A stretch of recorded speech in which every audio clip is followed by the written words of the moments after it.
Hey everybody, so I finally just jumped on the chain waxing train, and I gotta be honest, I'm kinda glad that I waited until now to do so. In this quick video, a walkthrough on what I believe is the cleanest and simplest method for waxing your chain, and I totally recommend it. Now, this video is not sponsored in any way. I paid for all these products out of pocket, but the two things that make this process super easy are, of course, the Silca Secret Chain Emulsion Wax, as well as this newer product from Silca, which is the chain stripper. Now, from what I understand, one of the most challenging parts of waxing a chain historically has been prepping the chain. In other words, stripping all the grease and factory wax off the chain, and that generally required a few steps and included some pretty harsh chemicals. Now, what's really nice about the Silca chain stripper is that it's biodegradable, so it's not particularly harsh, and it's a one-step process. You just drop your chain in a jar, or I'm just using a disposable Tupperware here. Now, a brand new chain from the factory, you'll probably just need to do this once, but I'm actually waxing a chain with a couple of 100 miles on it, so I actually had to use this process twice to get the chain absolutely clean. But again, it's a really simple process, and this stuff is biodegradable when it's sufficiently diluted, so you can feel comfortable letting it go down the drain. And then you're just gonna rinse your chain with plain tap water and let it dry for about 15 or 20 minutes. Now, the next part of the process is the application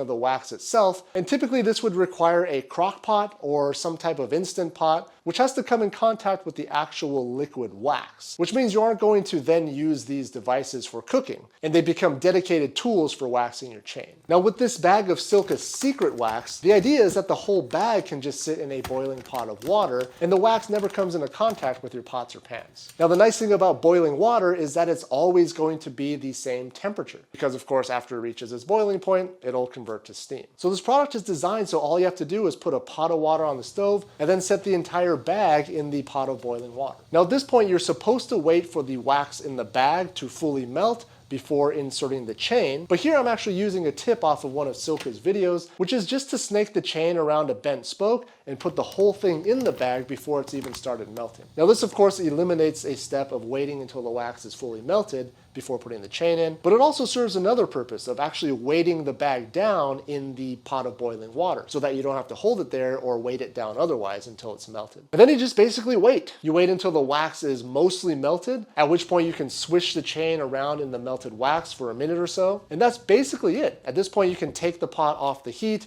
You can bring the entire bag of wax back to your garage or wherever you're working on your bike. And then I opted to agitate the chain around in the wax just a little bit longer, just to try and work the wax into the internals of the chain a little bit more. And then before the wax re-solidifies in the bag, you just pull the chain out, let it dry, and you're basically done. Now, if you're watching this video, you're probably well aware of the benefits of waxing a chain, so I'm not gonna get into those, but in late 2023, it's actually become pretty dead simple to get a chain waxed, and you don't need a dedicated crock pot or instant pot. You don't have to dirty up the kitchen nearly as much as before. And you don't have to use any harsh chemicals either, which for me was one of the biggest draws. So at this point, the chain is all waxed, the process is done. You just have to wait for the chain to cool down to a point where you can touch it without burning yourself. And then it's just like reinstalling any other wax chain. In my case, I tried to remove some of the excess wax first, but it's not really that necessary because once you install the chain and ride around for 15 or 20 minutes, most of that extra wax will have flaked off and the stiffness will have subsided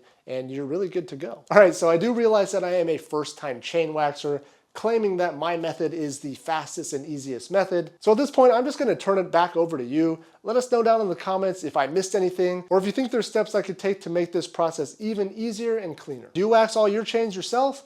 What's your process? Are there any of you who were like me, kind of on the fence about waxing chains just because it seems like a daunting process? Do you think you'll wax your chains now knowing how easy it is? Man, that is a lot of questions. Anyways, that's gonna do it for this one. Thanks again for watching. Thanks for subscribing to the channel if you haven't already, and I'll see you next time.